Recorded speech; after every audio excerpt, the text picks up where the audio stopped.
ज्ञानेन्द्र शाहलाई मेरो एउटा प्रश्न के हो भने दलित कोडा आउने राज्यले दलित भएर दलित भन्न पाउँदैन भन्छ तर दलित कोडा किन ल्यायो?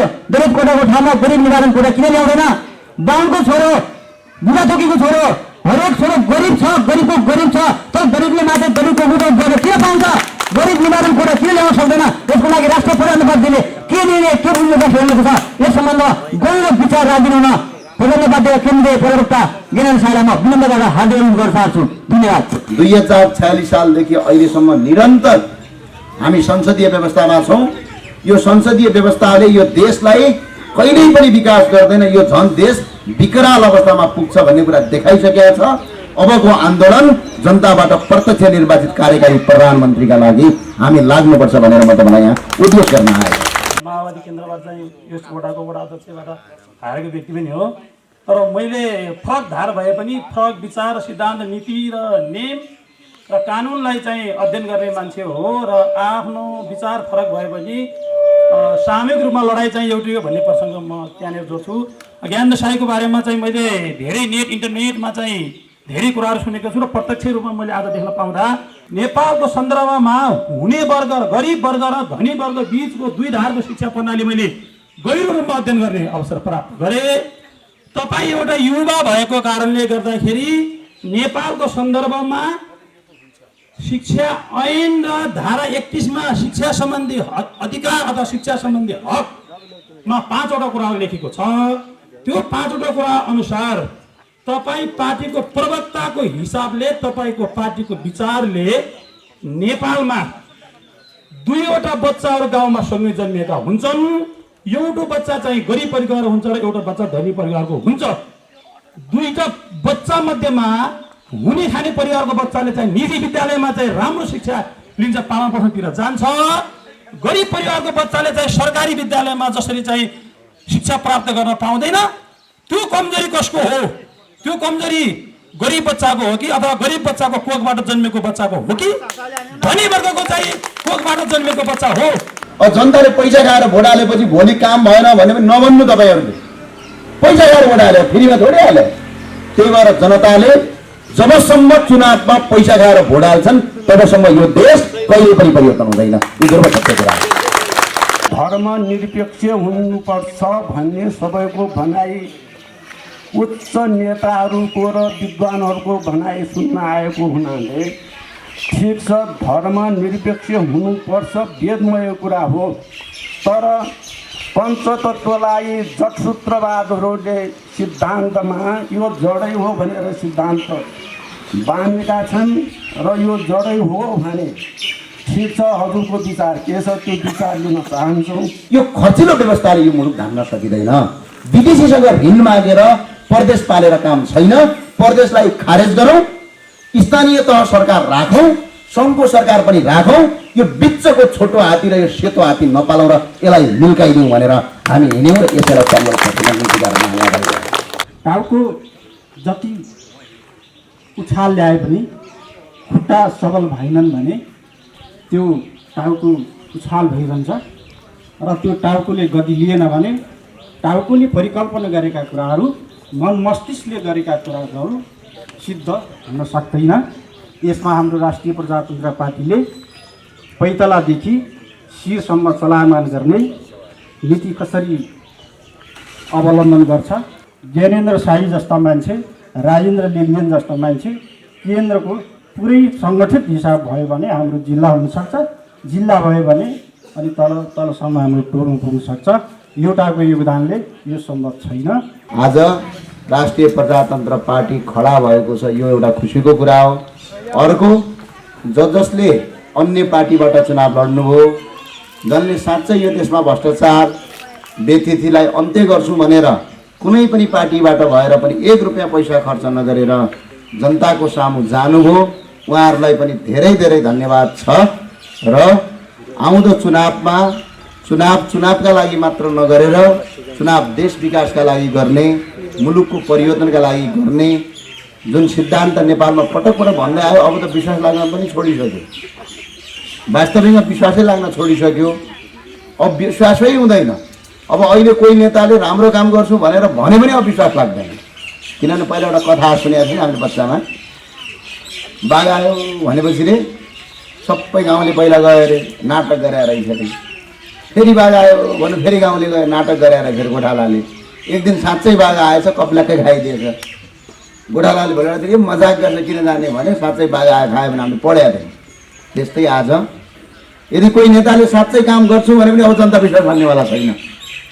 नेता भनेकै भ्रष्ट, नेता भनेकै फटा, नेता भनेकै झुटो कुरा बोल्ने, यो एउटा प्रावाचिक शब्द पनि छ नेपाली समाजमा। त्यो भएको कारणले गर्दाखेरि अब एउटा झिनो आशा पलाएर झिनो आशाका साथ मुलुकलाई चाहिँ परिवर्तन गर्नुपर्छ र एउटा विकास गर्नुपर्छ भनेर जो उम्मेदवारहरूले उम्मेदवारी दिनुभयो, लड्नुभयो, चुनाव हार जित भन्ने कुरा सामान्य हो। तर अब तपाईँले जसले अघि एकजना साथी आउनु भएको थियो, म उहाँको कुराबाट साह्रै इम्प्रेस्ड भएँ। यो नुमबहादुर डाँगेजीले भन्नुभयो म माओवादी केन्द्रबाट चुनाव हारेको हुँ। अब उहाँ यहाँको के हो भने अब दरिलो प्रतिपक्ष हो।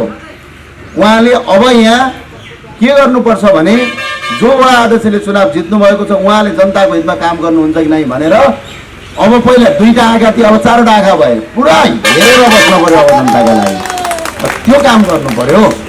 अब जसले हाम्रो पार्टीबाट पनि चुनाव लडेर हार्नुभयो, अब झन् जनताको तपाईँ झन् प्रतिनिधि बन्नुभयो भने त अहिले भन्नुहुन्छ 150 भोट आयो, 200 आयो, 300 आयो भन्नुहुन्छ वडा अध्यक्षले।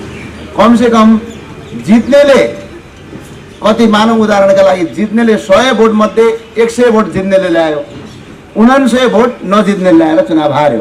अब यहाँ के छ 99 भोट भोटै होइन भन्ने छ, त्यो होइन नि त। 99 भोट पनि त भोट हो, त्यो पनि त जनताले तपाईँलाई पत्याएको। जनताको हितमा काम गर्न तपाईँलाई चुनाव जित्नु पर्दैन, चुनाव हारेर पनि जनताको सेवा गर्न सकिन्छ। तपाईँलाई अहिले जनताले पत्याएका छन्, यो धेरै राम्रो कुरा हो। तपाईँले जनताले जसले भोट हाले तिनको भोटलाई अपमान नहुने गरी एउटा खबरदारीका साथ यो गाउँपालिकामा जति पैसा आउँछ एक हिसाब किताब राख्ने, प्रत्येक वडामा बजेट आउँछ हिसाब किताब राख्ने। जनताको सेवा गर्नका लागि चुनाव जित्नु पर्दैन, चुनाव हारे पनि जनताको सेवा गर्न सकिन्छ। त्यसका साथ अगाडि बढ्दिन तपाईँ सबैलाई हार्दिक अपिल र अनुरोध गर्न चाहन्छु। र राष्ट्रिय प्रजातन्त्र पार्टीले अहिले एक्लै लडेर पनि पुरै गठबन्धन एक ठाउँमा हुनुहुन्थ्यो, हामी एक्लै लडेर पनि 4,05,000 भोट आएको छ। यो पाइलो टेक्नका लागि काफी भोट हो। यो भोट आउने चुनावमा 40 लाखको हाराहारीमा पुगाउने लक्ष्य छ। त्यसका लागि तपाईँ नेता, कार्यकर्ता, समर्थक, शुभचिन्तक सबैलाई म हार्दिक बधाई तथा शुभकामना व्यक्त गर्न चाहन्छु। कुरा रह्यो यहाँ धेरै कुराहरू आएका छन्, म प्रत्येक कुराको जवाब दिँदै जाउँला। त्यहाँभन्दा अगाडि म सबैलाई एउटा कुरा के भन्न चाहन्छु भने हेर्नुहोस्, अहिले जुन किसिमको व्यवस्था जसरी आएको छ, जस्तै हेर्नु त अब जनताले नै आफ्नो देशको प्रधानमन्त्री चुन्न नपाउनु। अहिले स्थानीय तहमा त देखियो नि, जनताले प्रत्यक्ष भोट हाल्यो भने त पार्टीमा नभएको मान्छेले पनि चुनाव जित्दो रहेछ यहाँ, त्यो देखियो नि हो। त्यस्तै भोलि यो देशै परिवर्तन गर्नका लागि त प्रधानमन्त्री, कार्यकारी प्रधानमन्त्री जनताले भोट हाल्न पाउनु पर्यो नि त। अब जनताबाट प्रत्यक्ष निर्वाचित कार्यकारी प्रधानमन्त्रीका लागि भोट हाल्नका लागि जनताले आवाज उठाइदिनु हुन म अनुरोध गर्छु। त्यसमा भोलि को आउँछ छोडिदिउँ, जसले चुनाव जित्छ त्यही मान्छे आउँछ, राम्रो मान्छे आउँछ। अहिले त सांसद जित्ने, अहिले त सांसद पनि जित्नु पर्दैन रहेछ मन्त्री बन्नलाई। हिजो बेलुका हेर्ने हो भने अब सांसद पनि हुनु परेन, नेताको नजिक गएर गालामा गाला जुदाएपछि मन्त्री भइहाल्ने। अब अहिले त चुनाव पनि नलड्ने, समानुपातिकमा बस्दिने, अनि सांसद हुने, अनि आएर संसदलाई खरिद र बिक्री गर्ने, अनि प्रधानमन्त्री बन्ने, अनि देशै पुरा डुबाउने। यो किसिमको परम्पराले देश बनेन। 2046 सालदेखि अहिलेसम्म निरन्तर हामी संसदीय व्यवस्थामा छौँ। यो संसदीय व्यवस्थाले यो देशलाई कहिल्यै पनि विकास गर्दैन, यो झन् देश विकराल अवस्थामा पुग्छ भन्ने कुरा देखाइसकेको छ। अबको आन्दोलन जनताबाट प्रत्यक्ष निर्वाचित कार्यकारी प्रधानमन्त्रीका लागि हामी लाग्नुपर्छ भनेर म तपाईँलाई यहाँ उद्देश्य गर्न आएँ।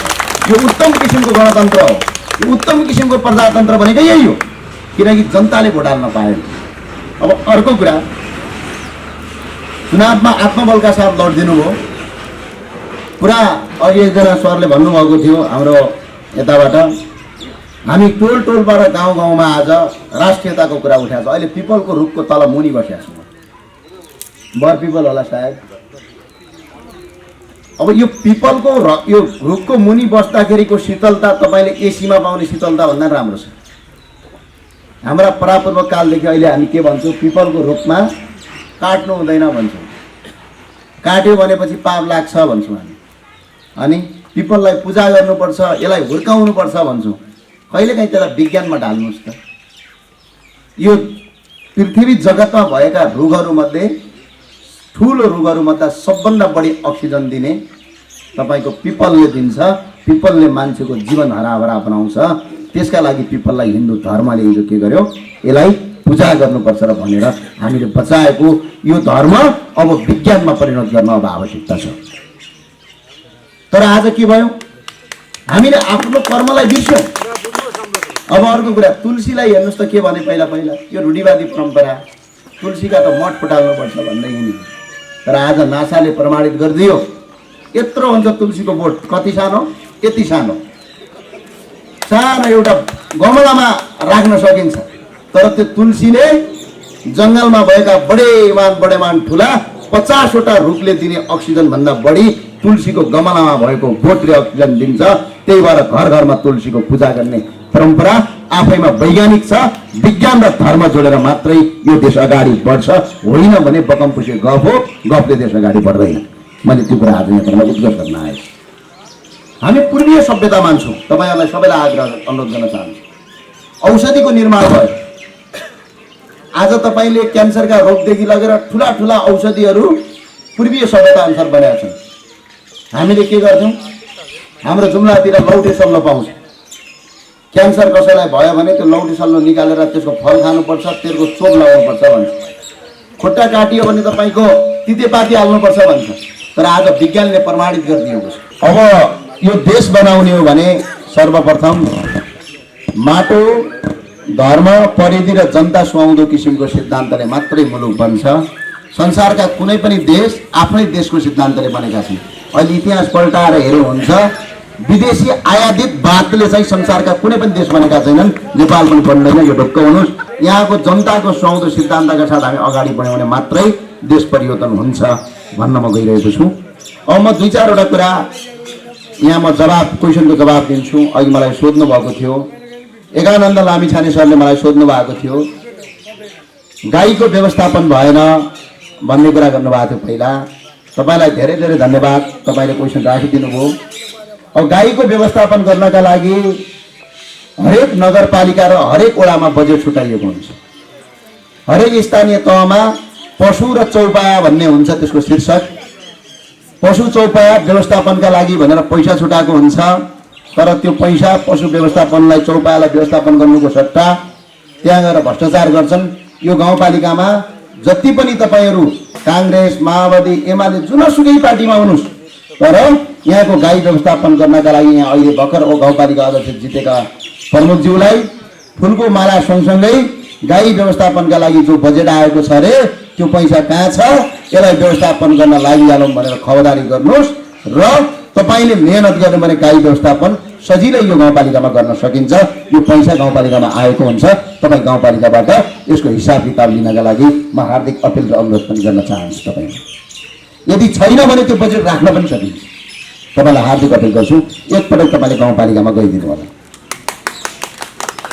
अब हामीले त भनेकै थियौँ, जहाँ जहाँ हामीले चुनाव जितेका छौँ त्यहाँ एउटा तराईमा एउटा गाईका लागि छोडेका गाई र पशुहरूका लागि एउटा व्यवस्थापन केन्द्रै बनाउने भनेका थियौँ। अब हामीले यहाँ जित्न सकेका छौँ, बजेट हामीहरूको हातमा छैन। तर तपाईँ सबै प्रतिपक्ष सबै गएर गाई व्यवस्थापनका लागि पैसा हुन्छ, त्यो बजेट छुटाउन लगाउनुहोस् र भएभरका पशु चौपायालाई एक ठाउँमा राखेर घाँस हालेर खुवाएर माटो, म त भन्छु गाई पालिसकेपछि त्यसलाई दुध पनि गएर खाने गर्नु, किनकि त्यसबाट के परिणाम पनि निकाल्नु। किनभने सबै कुरा घाटाको व्यापार गर्न हुँदैन, फाइदाको पनि व्यापार गर्नुपर्छ। गाईलाई ल्याएर मजाले पशु चौपायामा राख्ने, त्यसपछि उहाँको गोबर प्रयोग गर्ने, उहाँले दिएको दुध प्रयोग गर्ने, त्यो दुध प्रयोग गरेर आम्दानी पनि त हुन्छ। त्यो गोबरबाट अहिले अगरबत्ती बन्नु रहेछ, त्यो अगरबत्ती संसारकै सबभन्दा उत्कृष्ट अगरबत्ती बन्छ। यस्ता कुराहरू अगाडि बढाउनका लागि गाउँपालिकामा तपाईँ सबै एकजुट भएर गाउँपालिका अध्यक्षलाई यो कुरा राखेर बजेट छुटाएर काम अगाडि बढाउनुहोस्। अरू माथि अन्तबाट केही गर्नु पर्यो भने हामीलाई सम्झिनुहोस्, हामी हरदम तयार र जहाँसम्म सकिन्छ यो काम गर्नेछौँ भनेर प्रतिबद्धता व्यक्त गर्न चाहन्छु। अब अर्को कुरा गर्नुभएछ, धर्म सम्बन्धी विचार के छ भन्नुभएछ। हामी एउटा कुरामा प्रष्टै छौँ। के कुरामा प्रष्ट छौँ भने आज मैले मेरो दाइलाई दाइ, मेरो आमालाई आमा, मेरो बाउलाई बाउ र आफ्ना आफूभन्दा सानालाई सम्मान, आदर, सत्कार यो सबै गर्न सिकाएको धर्म संस्कृतिले। अहिले पनि अहिलेका नवजवान युवाहरूमा नैतिक शिक्षाको कमी देखिन्छ। यो हामीहरूको कमजोरी हो, किनकि हामीहरूले पढाउने शिक्षालयमा कहिले पनि नैतिक शिक्षालाई अगाडि बढाएन। धर्म भनेको सिर्फ आस्था मात्र होइन, धर्म एउटा विज्ञान हो। विज्ञान र धर्मलाई साथ लिएर अगाडि बढियो भने संसार परिवर्तन गर्न सकिन्छ। विश्वका सबैभन्दा ठुला देशका कुरा गर्ने हो, विकसित देशका कुरा गर्ने हो भने पनि अन्तरिक्षमा रकेट पठाइसके तर बाइबलमा हात राखेर शपथ खान्छन्। त्यस्तै यो वैदिक सनातनको देश हो, यो बुद्ध जन्मेको देश हो, यो किराँतको देश हो, यो हिन्दूहरूको पवित्र भूमि हो। यहाँ वैदिक सनातन सहितको यो धर्मको देश बन्नुपर्छ भन्ने हाम्रो धारणा छ। यसले हाम्रो आस्थालाई अगाडि बढाउँछ र अर्को इकोनोमी पनि अगाडि बढाउँछ। उदाहरणका लागि हामी 121 करोड हिन्दूहरूमध्ये 10% हिन्दू मात्र नेपाल ल्यायौँ भने एकजनाले 10,000 रुपियाँ खर्च गर्यो भने 62 खर्ब रुपियाँ नेपाल आउँछ। यो पैसाले हामी देशै कहाँ पलट होइन संसारै परिवर्तन गर्नुपर्छ। विदेशीहरू नेपालमा काम गर्ने देश बनाउन सकिन्छ। योतिर हामीले ध्यान दिएका छैनौँ। 58 करोड बुद्ध धर्मावलम्बी छन्, त्यसको 10% नेपाल आयो भने 5.8 करोड बुद्धिस्टहरू आउँछ नेपाल। ती बुद्धिस्टले एकजनाले मात्र 10,000 खर्च गर्यो भने झन्डै तपाईँको आएर 24 खर्बभन्दा बढी पैसा नेपालमा खर्च गर्छ। आज देशको बजेट छ 17 खर्ब। देशको बजेटभन्दा कयौँ गुणा बढी पैसा तपाईँको धर्मका दर्शनार्थीको रूपमा नेपाल भित्रिन्छ। त्यो पैसाले यो देश काया पलट गर्न सकिन्छ। अहिले हामी के गरिरहेका छौँ, हातमा सुनको थाल समातेका छौँ अनि सडकको किनारमा गएर सुनको महत्त्व नबुझेर त्यही थालमा भिख मागिरहेका छौँ। आफ्नो देश, धर्म, माटो र यहाँको परम्परा, यहाँको संस्कृतिलाई बुझेर यसलाई विज्ञानमा ढालेर पैसा निम्त्याउन सकिन्छ। उदाहरणका लागि मक्का मदिना हेर्नु, विश्वभरिका हज गर्न मुसलमान जानुहुन्छ। साउदी अरबको बजेट कति छ? साउदी अरबको बजेट नेपालको 1 वर्षको साउदी अरबको बजेट नेपालको 20 वर्षको बजेट बराबर छ। तर त्यत्रो बजेटको पनि 14% जिडिपी मक्का मदिना दर्शन गर्न गएका दर्शनार्थीबाट उठ्छ।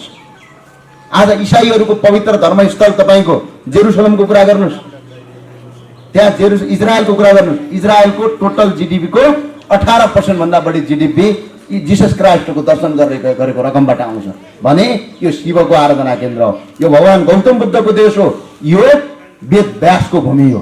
यो भूमिलाई विश्वभरिको एउटा दर्शनको भूमि बनाउन सकिन्छ।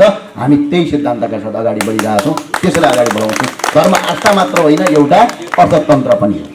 हामीले त्यो कुरा अगाडि गऱ्यौँ। अर्को कुरा गर्नुभएछ, कस्तुरीको फर्म र केरा फार्म खोल्नका लागि भन्नुभएछ। केरा फार्म खोलेर के गर्नु? रातभरि किसानले मेहनत गर्यो केराको फार्म बनायो है। बजारमा केरा बेच्न जाँदाखेरि इन्डियन केरा आउँछ 150 रुपियाँमा इन्डियन केरा। हाम्रो त्यो A1 क्वालिटी केरा 60 रुपियाँ पर्छ। अनि हाम्रो केरा घरमा कुहाएर गाईलाई चुरो बनाएर खुवाउनुपर्छ। इन्डियन केरा चाहिँ घर घरमा बेच्नुपर्छ। यसको अन्त्यका लागि हामीले के गर्नुपर्छ भने यो देशको नीति परिवर्तन गर्नुपर्छ। भारतबाट ल्याउने केरा, तरकारी, फलफुलहरू रोक दिनुपर्छ। बल्ल मात्र यहाँको किसानले तपाईँको व्यवसाय गर्न पाउँछ। होइन भने अहिले जो अर्थमन्त्रीले बजेट पारित गर्नुभयो यसले देश झन कङ्गाल बन्दै जान्छ। किनभने विदेशी केराहरू, फलफुल, स्याउ, तरकारी विदेशबाट नेपाल आयात गऱ्यो भने त नेपालको पैसा विदेश गयो, यहाँको किसानको रोजगारी भएन। त्यो भएर अब कस्तो कुरा परिवर्तन गर्नु छ भने अब राष्ट्रिय प्रजातन्त्र पार्टीले एउटा विभाग गठन गर्दैछ। चितवनमा करिब लागू भएको छ। यो चितवनका केरा व्यवसायीले के गर्यो भने भारतको केराहरू चितवनमा बेच्न नपाउने बनाइदियो।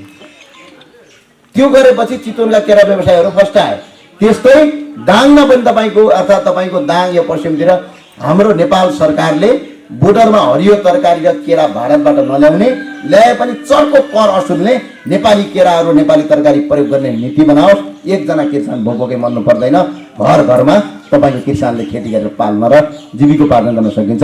त्यो किसिमको सिद्धान्तका लागि हामी अगाडि बढिरहेका छौँ। अब यसका लागि हामीले नीति तहमा पुग्नुपर्छ। यहाँ कराएर हुँदैन। अहिले तपाईँले आएर म गरिदिउँला भन्दा कहाँबाट गर्न सक्ने, केही छैन। त्यही भए हुनाले नीति तहमा पुग्नका लागि आउने चुनावमा सदनभित्र छिर्न दिनुहोस्, कानुन बनाइदिन्छौँ हामी, त्यसपछि यो काम गर्छौँ। हस्, धन्यवाद। अब अर्को एउटा कुरा चाहिँ उहाँले के गर्नुभयो भने कुन सिद्धान्तद्वारा भ्रष्टाचार नियन्त्रण हुन्छ भन्ने कुरा गर्नुभयो। भ्रष्ट भनेको आचरण, सबभन्दा पहिला कुरा। आचरण सुध्रियो भने भ्रष्ट। पहिला के भन्थे है, भ्रष्टाचार गऱ्यो भनेपछि त देवी देवता लाग्छन् रे, त रगत उखालेर मर्छस् रे भन्थे क्या। तैँले आज केही चोरी गरिस् भने, झुटो बोलिस् भने, मन्दिरमा गइस् भने तँलाई त रगत उखालेर मर्छ भने चोरले पनि पुलिस प्रशासन चाहिँदैन थियो। अगाडि आएर देवी माईको अगाडि बसेर मैले चोरेको हुँ भन्थ्यो। किनभने भ्रष्ट भनेको आचरण, आचरण खराब भयो भने संसारमा जति कन्ट्रोल गरे पनि कन्ट्रोल हुँदैन। तर केही यसका सूचाङ्क र केही सिद्धान्त छन्। जस्तै अहिलेको भ्रष्टाचारको मुख्य स्रोत भनेको निर्वाचन। देख्नु भएन, अस्ति एउटा अडियो भिडियो आए, 5 भोटले 2 लाख रुपियाँ आयो। ल जाउँ, अब जनताले पैसा खाएर भोट हालेपछि भोलि काम भएन भने पनि नभन्नु तपाईँहरूले। पैसा खाएर भोट हाल्यो, फ्रीमा थोरै हाल्यो। त्यही भएर जनताले जबसम्म चुनावमा पैसा खाएर भोट हाल्छन् तबसम्म यो देश कहिले पनि परिवर्तन हुँदैन। यो दुर्भाग्यको कुरा हो। किनभने आज एउटा उम्मेदवारले एउटा गाउँपालिकाको अध्यक्ष जित्नलाई 1 करोड रुपियाँ खर्च गर्यो। ल, गाउँपालिका अध्यक्ष तलब कति हुन्छ? 25,000। 25-30 हजार तलबमा 1 करोड रुपियाँ मैले कहिले उठाउँछु? 20 वर्ष लाए पनि उठाउन सक्दैन। तर गाउँपालिका अध्यक्षले अहिले 1 करोड किन खर्च गर्छ भने भोलि गाउँपालिका अध्यक्ष भयो भने 3 करोड कमाउला भनेर गरे। अब 3 करोड कहाँबाट कमाउँछ भने तपाईँसँग आएको विकास बजेट कटौती गरेर कमाउने हो, भ्रष्टाचार गरेर कमाउने हो।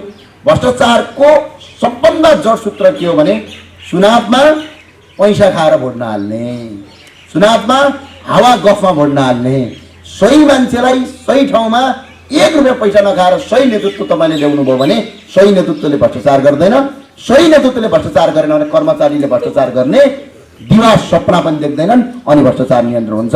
यसको मुख्य कारक चाहिँ हामी जनता हो। त्यही भएर मन्त्रालय यही सिद्धान्तका साथ हामी जाँदा हामीले जनताबाट प्रत्यक्ष निर्वाचित कार्यकारी पनि भ्रष्टाचार नियन्त्रणको एउटा उपाय हो। अर्को एउटा कुरा, संवैधानिक आयोगमा अहिले राजनीतिक नियुक्ति छ। जस्तै प्रधान न्यायाधीश नियुक्ति गर्दाखेरि, अदालतका न्यायाधीश नियुक्ति गर्दाखेरि पार्टीबाट नियुक्ति गरिदिन्छ। पैसा खाएर मान्छेले नियुक्ति गर्छन्। जबसम्म यो लोकसेवा आयोगबाट लिने र नेपालका सरकारी कर्मचारीहरू दुःख मान्छन् भने कर्मचारीहरूको बरु तलब बढाउने र सम्पत्ति शुद्धिकरणमा तपाईँको उनीहरूको सम्पत्ति हेर्ने कुनै पनि सार्वजनिक धारणा भएका कर्मचारी नेता जो पनि हुन्, जस्तै सम्पत्ति देखाउनु पर्यो। अब यो भन्दाखेरि म माथि पनि क्वेसन आउँछ। मैले अस्ति देखाएँ तर कतिले विश्वास मान्दैनन्, नमान्नु उनीहरूको कुरा हो। अदालत जाउँ भनेको छु मैले। रिपोर्टर्स क्लबमा मेरो आम्दानी कति हो भनेर देखाइदिएँ। के नेपालका नेताहरू आफ्नो आम्दानी देखाउन तयार छन् त? छैन। मैले काठमाडौँको पत्रकार सम्मेलन गरेर मैले रिपोर्टर्स क्लबमा मेरो सम्पत्ति देखाइदिएँ। मेरो महिनाको आम्दानी कति हो, मैले तपाईँको महिनाको आम्दानी कति गर्छु, वर्षको आम्दानी कति छ, मैले कहाँ काम गर्छु, सबै नेपालको सरकारलाई कति कर तिर्छु वर्षको सबै देखाएको छ। नेपालका प्रत्येक नेताले त्यो देखाउने कानुन गरून् अनि भ्रष्टाचार आफै नियन्त्रण हुन्छ। अहिले के गर्छन्, उताबाट करप्सन गरेर टन्न पैसा खान्छन् अनि सरकारले दिएको सेवा सुविधा म लिदिनँ भनेर सस्तो लोकप्रियता देखाउँछन्। हो भने त्यो कसरी पालिराखेका छन् त? त्यो क्वेसन गर्न अब उठ्न आवश्यक छ। हामीले तपाईँको सबभन्दा ठुलो कुरो के हो भने नेता भ्रष्टाचार हुनुको पछाडिको कारण जनता पनि हो। किनभने जनताले चुनाव पैसा नखाइ भोट हाल्नाले बिचरा त्यो नेताले करोडौँ खर्च गर्नुपर्छ। करोडौँ खर्च गर्नका लागि भ्रष्टाचार गर्न पर्यो। त्यो भ्रष्टाचार अन्त्य गर्नका लागि जनता सुध्रिन आवश्यक छ।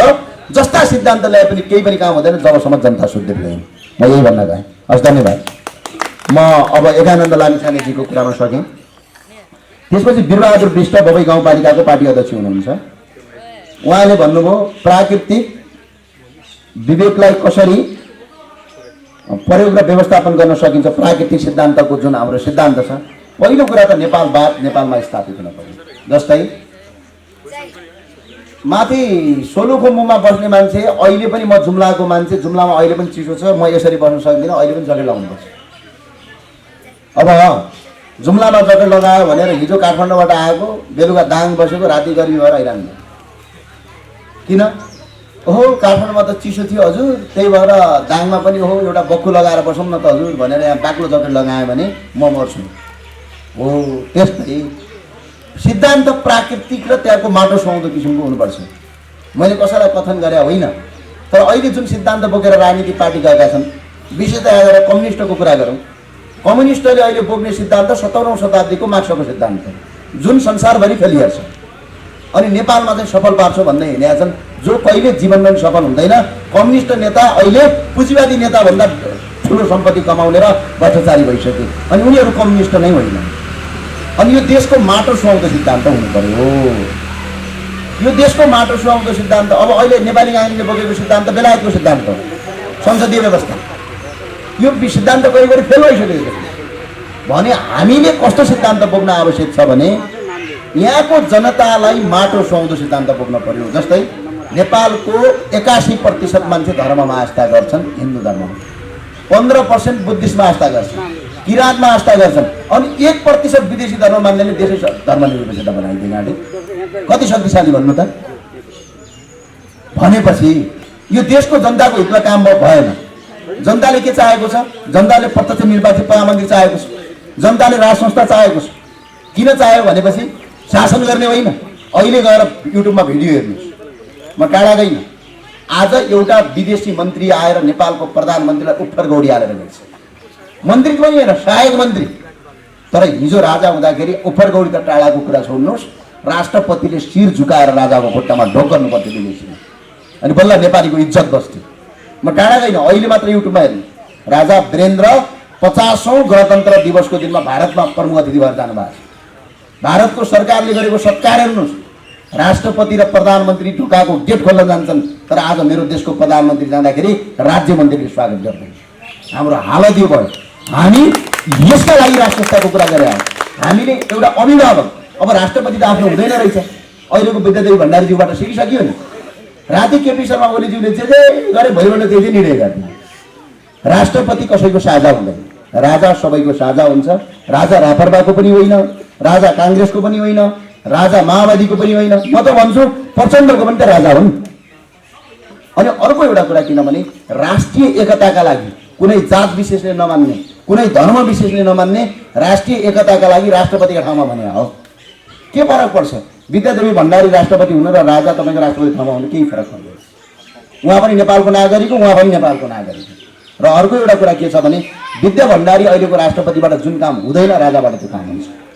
चाइना, भारत लगायतका यी पश्चिमाहरू जसरी यो देशलाई अस्थिरता बनाउनका लागि खेल खेलिरहेका छन्, यो खेल चाहिँ राजाका अगाडि खेल्न सक्दैनन्। अहिले पनि संयुक्त राष्ट्रमा जानु त के भन्छ? राष्ट्रपति गयो भने अनरेबल भन्छ, राजा गयो भने मेजिस्ट्रेट भन्छ। शब्द नै फरक छ। अनि विदेशीहरूको अगाडि एकजना साथीले भन्थ्यो मलाई भारतमा पढ्दाखेरि, मोदीले के गर्छ त्यो कुरा मलाई मतलब छैन भन्थ्यो क्या। तर मनमोहन सिंह र मोदीलाई कम्पेयर गर्थे क्या भारतीयहरूले। मोदीले विदेश भ्रमण गर्यो भने मोदीलाई विदेशको राष्ट्रपतिले खुट्टामा आएर ढोकेर नमस्कार गर्छ, सम्मान गर्छ।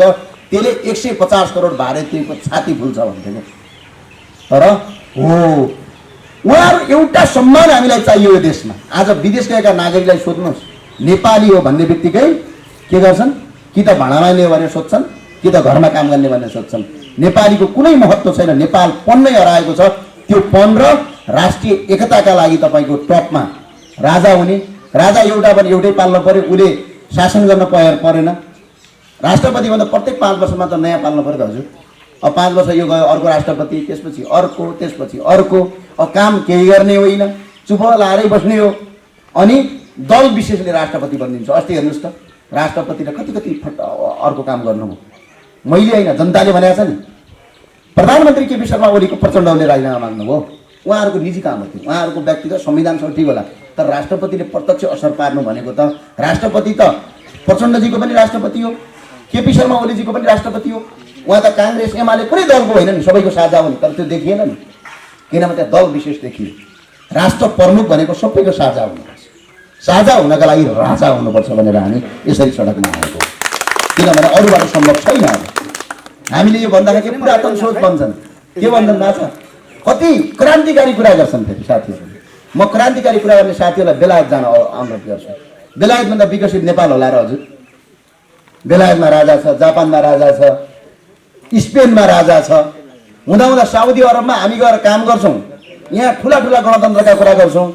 साउदी अरबमा त गणतन्त्र गर्न पाइँदैन हजुर, मजदुरी गर्नुपर्छ। अनि त्यहाँ फुस्किन्छ सबैमा पनि। त्यो भए हुनाले यो देश र माटो सुहाउँदो यो देश हाम्रो देशको अवस्था हेरिदिनुहोस्। मैले तपाईँलाई भने कस्तो छ अवस्था। उत्तरमा चीन छ, विश्वको उदाउँदो शक्ति छ, पश्चिम दक्षिणमा भारत छ, अनि बिचमा आएर पश्चिमाका एजेन्टहरू बसेका छन्। अरबौँ खरबौँ पैसा खर्च गरेर यो देशलाई युक्रेन बनाउँछन् कि भन्ने डर छ अहिले हामीलाई। के गरे युक्रेनमा? एउटा राजनीतिक चेतना नभएको मान्छेलाई पहिला के गरे? मिडियाबाजी गरेर चुनाव जिताइदिए। चुनाव जिताएर उसलाई राजनीतिक चेतना थिएन, रुससँग न्यु खोज्थ्यो, न्यु खोजेर रुसले ठोक्यो। आज 50 लाखभन्दा बढी मान्छे विस्थापित भएका छन्। 1 मिनेटमा एकजना मान्छे मरिरहेको छ भने एकजना राष्ट्र प्रमुख गलत मान्छे भयो भने हालत के हुँदो रहेछ भन्ने कुरा युक्रेनबाट सिक्नु। हाम्रो देशलाई पनि अहिले त्यही बनाउन खोज्दैछन्। केही गर्नु पर्दैन, मिडियाबाजी गर्छन्, एउटा राम्रो मान्छे भन्दै भन्दै तपाईँको चुनाव जिताइदिन्छन्। त्यो मान्छेले चाइनासँग युद्ध छेडिदिन्छ। अब राष्ट्रपतिले छेडिसक्यो, अब नाइ भन्न नि मिलेन, अनि देश बर्बाद हुन्छ। त्यो गर्न अहिले पश्चिमाहरू लागिपरेका छन्। यसको अन्त्य गर्न राजा बाहेक अरू कसैले पनि रोक्न सक्दैन। त्यसका लागि हामीले राजा चाहिएको भनेको कुनै वाद विशेषले र जात विशेषले होइन। हामीले शासन गर्ने कुरा होइन। शासन किन गर्न पर्यो? शासन त जनताबाट प्रत्यक्ष जितेको प्रधानमन्त्री। हेर्नुहोस् त, प्रजातन्त्र गणतन्त्रवादी कोही अगाडि आएर भन्दै सोद्धा पनि हुन्छ होइन। संसारको सबभन्दा उत्कृष्ट गणतन्त्र र प्रजातन्त्र भनेको के हो भने जनताले भोट हाल्न पाउने अधिकार। देशको जो मुख्य कार्यकारी छ त्यसलाई जनताले चुन्न पाउने। तर अहिले गणतन्त्र हो त? अहिले प्रधानमन्त्री शेरबहादुर देउवाजीलाई जनताले चुनेको हो त? होइन नि। उहाँ सदनमा आफै बन्नुभयो। किनभने भोलिको बन्छ थाहै छैन। अब हेर्नु त, हिजो मन्त्री, अब एकजना कुँवरजी बन्नुभयो, उहाँ सांसदै हुनुहुँदैन, मन्त्री बनिहाल्नुभयो। को मन्त्री बन्ने कसैलाई थाहै छैन, को प्रधानमन्त्री बन्ने जनताको कुनै इच्छै छैन। त्यही भएर जनताबाट प्रत्यक्ष निर्वाचित प्रधानमन्त्री गर्ने भन्यौँ हामीले। जनताले भोट हाल्ने देशैभरिका दाङको यही गाउँपालिकाका जनताको अधिकार हुन्छ कि यो देशको प्रधानमन्त्री चुन्ने या तपाईँको फाल्ने, त्यो अधिकार गर्ने र माथि हेड अफ द स्टेटमा तपाईँ राज संस्था राख्ने भन्ने हामीले लगाएर गयौँ। यसमा कसैलाई मन पर्ला कसैलाई मन नपर्ला, तर सत्य हुन्छ। अहिले कमै मान्छेले मन पराउलान्, तर यसको लहर बढ्दै जानेवाला छ। यसले चाहिँ हामी यो गर्छौँ भनेर आशा गरे हो, तर कहाँसम्म गर्छौँ भनेर हिँडेका छौँ। गर्न सके गरौँला, नसकेपछि मरौँला। ल, धन्यवाद। अर्को एउटा कुरा गर्नुभयो, तल्लो स्तरमा नीति कसरी निर्माण गर्न सकिन्छ भनेर। अब अहिले के छ भने देशमा पहिला कुरा हामीले यो प्रदेश पाल्न सक्छौँ कि सक्दैनौँ भनेर बुझ्नु पर्यो है। म यो देश भने एउटा घर हो। म तपाईँलाई आज ब्रिफिङ गर्न आएको राम्रो कुरा। ल, तपाईँको एउटा घर हो, त्यो पछाडिपट्टिको त्यो घर भयो। घरको ढोका सोका सबै हालेको छ। घरका 4 जना मान्छे कमाउने छन्। 4 जना मान्छेले 1 लाख रुपियाँ महिनाको कमाउँछन्। अनि घरमा बसेका मान्छेले है महिनाको 5 लाख रुपियाँ खर्च गरे भने अब कमाउनेले 4 लाख कमाउने, खर्च गर्नेले 5 लाख खर्च गर्ने। अब 1 लाख पैसा त पुगेन। अब त्यो 1 लाख पैसा कहाँबाट ल्याउनु पर्यो? कि त छिमेकीसँग ऋण माग्नु पर्यो, कि त ब्याङ्कमा ऋण माग्नु पर्यो। देश पनि ठ्याक्कै त्यस्तै। अब हेर्नुहोस् त, हाम्रो देशको राजस्व उठ्छ 6 देखि 7 खर्ब। प्रदेश पालेका छौँ 4 देखि 5 खर्ब, 4 खर्ब करिब यो वर्ष पनि छुट्यायो प्रदेश पालेर सक्ने। अनि हाम्रो देशबाट पैसा नआउने, अनि विदेशीसँग ऋण ल्याएर चाहिँ यो प्रदेश पालेर मुख्यमन्त्रीको गाडी किनिदिनु पर्ने, अनि प्रदेश सांसदको तलब खुवाउनु पर्ने, अनि मुख्यमन्त्रीको भ्रमण खर्च छुटाउनु पर्ने। हरेक वर्ष लुम्बिनी प्रदेशमा 60 अर्बभन्दा बढी पैसा प्रदेशले सक्छ। त्यो 60 अर्ब पैसा जनताको रूपमा खर्च गरे भए एकजना जनताको छोराछोरी बोर्डिङ स्कुल पढ्नु पर्दैन थियो, सरकारी स्कुल गुणस्तरीय हुन्थे, एकजना जनता तपाईँको उपचारका लागि तडपिनु पर्दैन थियो। त्यही भएर हामीले भन्यौँ यो खर्चिलो व्यवस्थाले यो मुलुक धान्न सकिँदैन। विदेशीसँग ऋण मागेर प्रदेश पालेर काम छैन। प्रदेशलाई खारेज गरौँ, स्थानीय तह सरकार राखौँ, सङ्घको सरकार पनि राखौँ। यो बिचको छोटो हात्ती र यो सेतो हात्ती नपालौँ र यसलाई मिल्काइदिउँ भनेर हामी हिँड्यौँ र यसैलाई तल्लो स्तरमा नीति गर्न लगायौँ। अब के भन्छन् है, सङ्घीयता त जात विशेष हो रे, हाम्रो पहिचान हो अरे। कसरी पहिचान? यो लुम्बिनी भने कोनीको जात हो कि शर्मा हो कि? यो कहाँबाट पहिचान? न जात विशेषको पहिचान छ, न धर्म विशेषको पहिचान छ, कुनै पहिचानसँग जोडिएको छैन। सिर्फ विदेशीले भरम छडेर देशलाई कङ्गाल बनाएर पहिला ऋण माग्ने अनि यो देशलाई श्रीलङ्का बनाउने, अनि लास्टमा टाट पल्टाएर उनीहरूले शासन गर्ने बनाएको हो।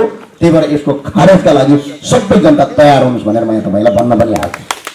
हामीले यसरी गर्ने भएर अब अर्को क्वेसन आयो। अलि दरिलो नभएकाले भन्नुभयो प्रदेशको चुनावबाट यो स्थानीय तहको चुनावबाट पार्टी कार्यकर्ता नेताहरू एकजना पनि नआत्तिनुहोस् है। किनभने हेर्नुहोस् त एउटा वडामा 25 जना उम्मेदवार हुन्, 5 वटा पार्टीको 5 जना मात्र गराएर 25 जना भएन। अहिले त 10 वटा पार्टी लडे, 50 जना त उम्मेदवार भए। 50 जना एउटा वडामा उम्मेदवार भए, 50 जनाको एकजनाको आफन्त कतिजनाको छ, 10 जनाको घर भयो भने 50 10 500 वटा घर त के भयो, आफन्तका भयो। अनि पार्टी साटी भएन, आफन्त हेर्ने, दल हेर्ने, पैसाको बिटो खनाउने कामहरू भए। त्यो काम र अनि गठबन्धन एकजुट हुँदाखेरि पनि हामी एकल प्रतिस्पर्धामा लड्यौँ, एक्लै भिड्यौँ।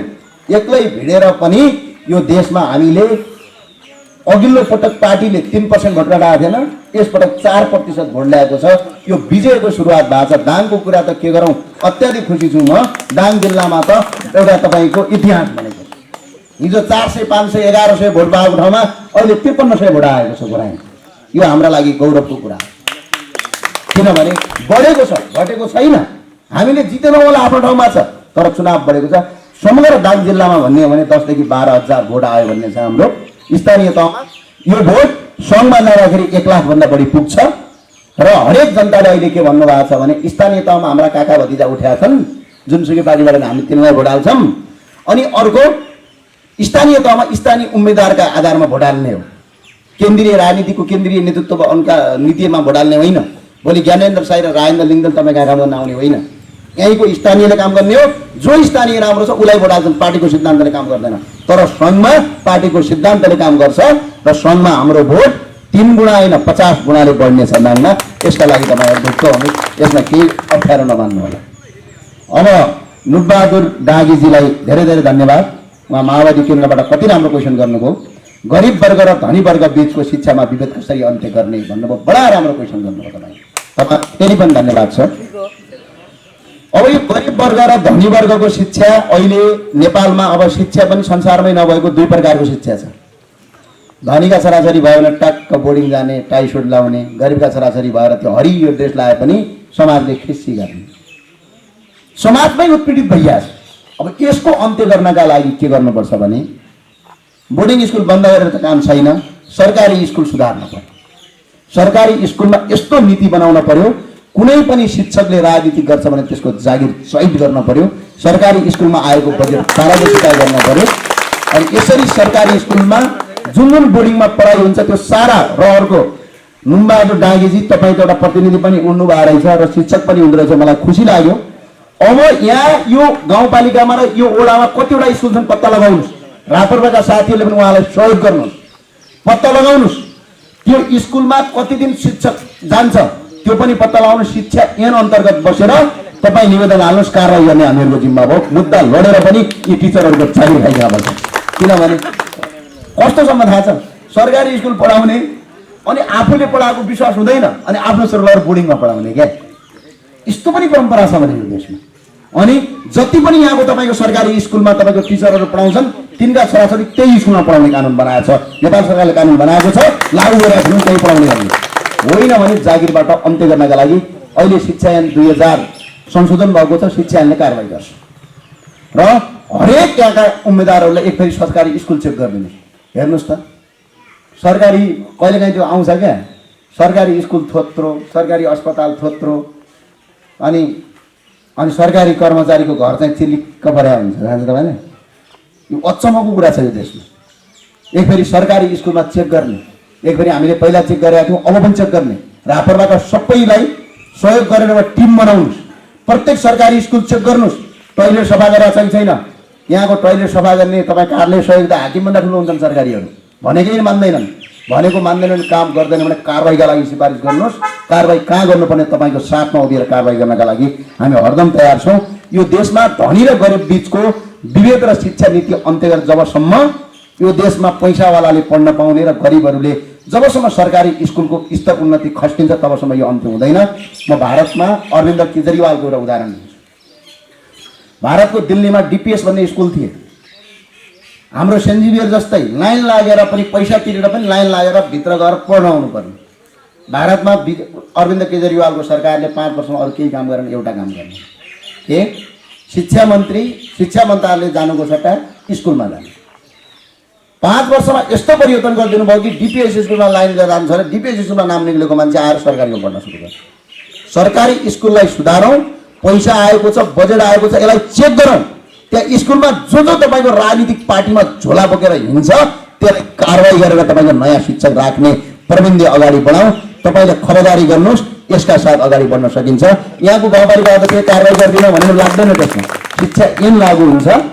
त्यसका लागि तपाईँ सबै एकजुट बन्नुभयो भने यसलाई अन्त्य हुन्छ। र अब राष्ट्रिय स्तरमा यसको अन्त्य गर्नका लागि शिक्षा चाहिँ एउटै बनाउनुपर्छ। शिक्षा यो देशमा एउटै बन्नुपर्छ, अलग अलग होइन। यदि शिक्षा र राष्ट्रिय ऐनमा गएर नीति बनाइन्छ, अब अहिले त के छ, शिक्षाका व्यापारीहरू मन्त्री बनेका छन्, देख्नु भएको छ, डङ मन्त्री खाइरहेको छ, सरकार चलाइरहेको छ। स्वास्थ्यका व्यापारीहरूले सरकार चलाइरहेको छ, उनीहरूका विरुद्धमा जानु भने त देशको प्रधानमन्त्री राजीनामा गर्नु बराबर भएको छ।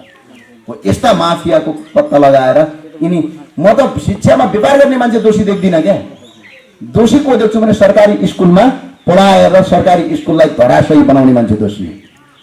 किनभने त्यो किसिमको परम्पराले शिक्षा नीति परिवर्तन गर्यो भने मात्र देशमा शिक्षाको दुईटाको अन्त्य हुन्छ, होइन भने सरकारी स्कुल जबसम्म गुणस्तर हुँदैन तबसम्म अन्त्य हुँदैन। अब भनेपछि अब मण्डलले भनौँला, हिजो पञ्चायत कालमा त एउटै शिक्षा थियो, सरकारी स्कुलको गुणस्तर थियो, निजीमा कसैले खोल्न पनि दिएको, जो पढाऊ सरकारमै पढ भन्थे। तर आज पैसा कमाऊ, स्कुल खोल, टक्क टाई लगाऊ, सबभन्दा संसारको सजिलो व्यवसाय शिक्षा र स्वास्थ्यमा भएको छ। यसको अन्त्य नगरिकन यो देश अगाडि बढ्दैन। यसका लागि हामीले त्यो गर्न आवश्यक छ। अब अर्को भन्नुभयो खिमबहादुर शाहजीले, गाउँ बस्तीमा पुग्नका लागि के कस्ता कार्यक्रम छन्, जातिलाई कसरी पार्टीमा समेट्ने भन्नुभएको छ। पहिला कुरा चाहिँ गाउँमा हामी यस्तै यस्तै कार्यक्रम गरेर आउँछौँ। गाउँमा कार्यक्रम भन्दा पनि काम विशेषले अब कार्यक्रम गरौँ। जति पनि रापर, अब एउटा 2-3वटा काम अब रापरबाट ल्याएर आउँदैछ। म तपाईँलाई आज दाङबाट यो बाचा पनि गर्छु। छिट्टै अबको 1-1.5 महिनाभित्र नेपालको सामान, जति सामान नेपालमा उत्पादन हुन्छ नेपालको सामान मात्रै प्रयोग गर्ने एउटा नीति प्रयोग गर्दैछौँ। त्यो नीति अन्तर्गत पहिलो चाहिँ सुरुवात चाहिँ मबाट नै गर्दैछु। त्यसका लागि तपाईँ सबैले सहयोग गरिदिन हार्दिक अपेक्षा गर्न गर्दैछु। नेपालमै रह्यो भने रोजगारी हुन्छ, रोजगारी भने देशको अर्थतन्त्र बलियो हुन्छ। आज एकजना हामीले लगाउला, भोलि 2ले लगाउला, पछि 3ले लगाउला, पछि 100ले लगाउला, पछि 1000ले लगाउला। 1 लाख मान्छेले नेपालमा बनेको सामान लगाउन प्रयोग गर्न सुरु गर्यो भने त्यो 1 लाख मान्छेको कारणले गर्दा 5000 जनाको रोजगारी सिर्जना हुन्छ। त्यो कामतिर लाग्ने एउटा योजना छ। त्यो योजनाका साथ हामी खिमबहादुर शाहजीको घर आएमा पनि आइपुग्छौँ। तपाईँले पनि यसमा साथ दिन हार्दिक अपेल र अनुरोध गर्न चाहन्छु। अब ठुलाबडालाई पार्टीमा कसरी ल्याउने भन्नुभयो। अब हाम्रो सिद्धान्त यही छ, मन परेपछि आउँछन्, ठिकै छ हजुर भनेर नमस्कार गर्ने नै हो, होइन विदेशी एजेन्ट बनेर काम गर्ने, अलिकति टेलिभिजनमा गएर खोप्ने चाहिँ यो देश बनाउँदैन। त्यसको कुनै आवश्यकता पनि छैन। म यही भन्न हालेको तपाईँले। किनभने कतिपय कस्ता छन् भने टेलिभिजनमा गएर त्यसरी खोप्ने काम चाहिँ सिनको बासी धुइ नगर्ने, अनि देशका राष्ट्रिय एजेन्डा बेच्ने, अनि मुलुकको आज तपाईँको आज यो देश हालत बेहाल बनाउने। म तपाईँलाई भन्न चाहन्छु, गाउँको किसानले यो देश बिगारेको हो।